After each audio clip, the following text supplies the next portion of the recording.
हरे कृष्णा, राधे राधे।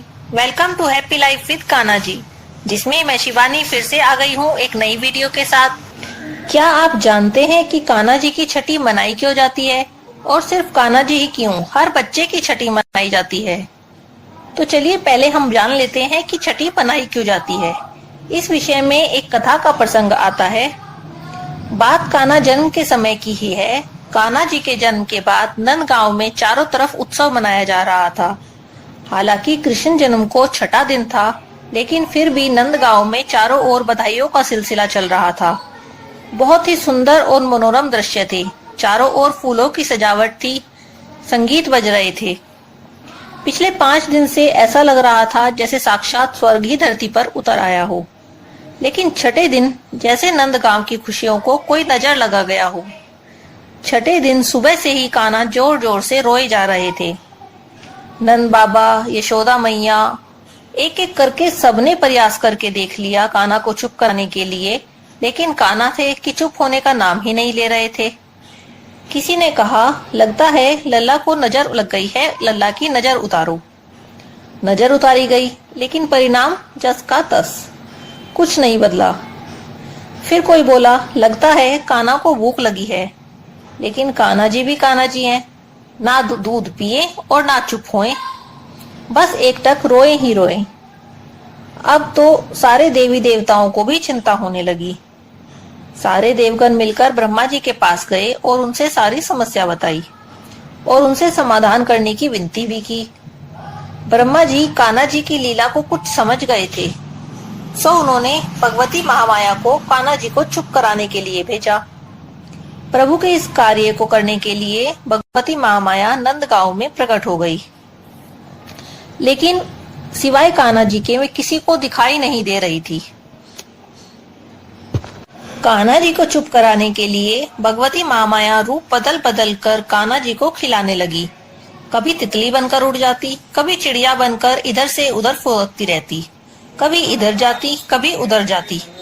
और ये सब देखकर कान्हा जी रोना भूल गए और सिर कभी इधर कभी उधर, कभी मुस्कुराने लगते और कभी खुद ही मन अपने ही आप खेलने लगते।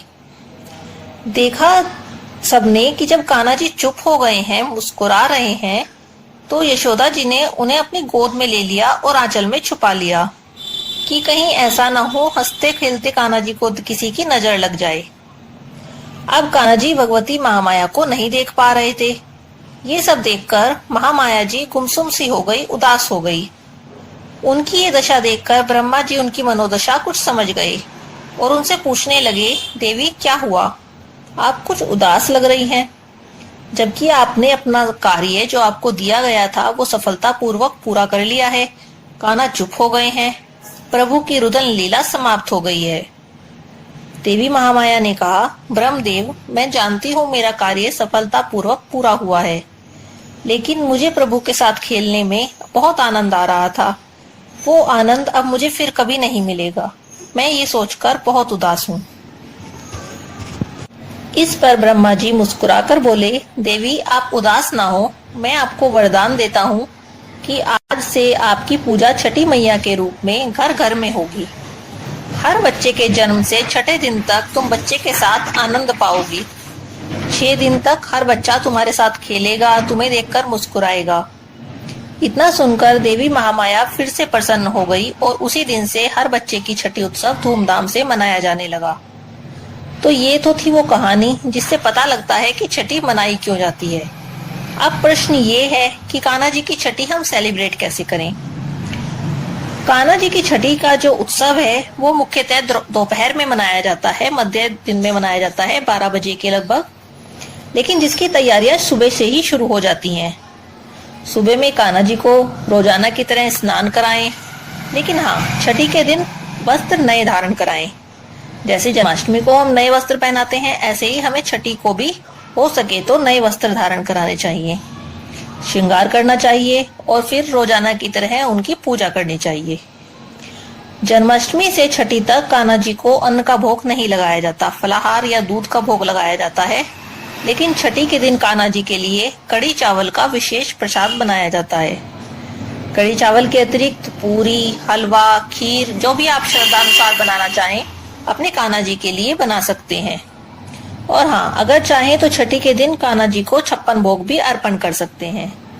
अन्न ना देने के कारण कुछ लोग जन्माष्टमी के दिन 56 भोग का प्रसाद नहीं लगा पाते। अगर आप 56 भोग का प्रसाद किन्हीं कारण से जन्माष्टमी को नहीं लगा पाए हैं, या फिर आप लगाना चाहते थे और नहीं लगा पाए, तो आप छठी के दिन वो प्रसाद अर्पण कर सकते हैं। कान्हा जी की धूप दीप से आरती की करें, पूजा करें और अपने कान्हा जी की नजर अवश्य ही उतार लें। इस तरह से आप अपने कान्हा जी का छठी उत्सव सेलिब्रेट कर सकते हैं। राधाष्टमी व्रत से जुड़ी अन्य जानकारी पाने के लिए चैनल को सब्सक्राइब जरूर करें। आशा है आज की वीडियो आपको अच्छी लगी होगी। अच्छी लगी हो तो लाइक करें, कमेंट करें, फ्रेंड्स एंड फैमिली में शेयर भी करें। हरे कृष्णा, राधे राधे।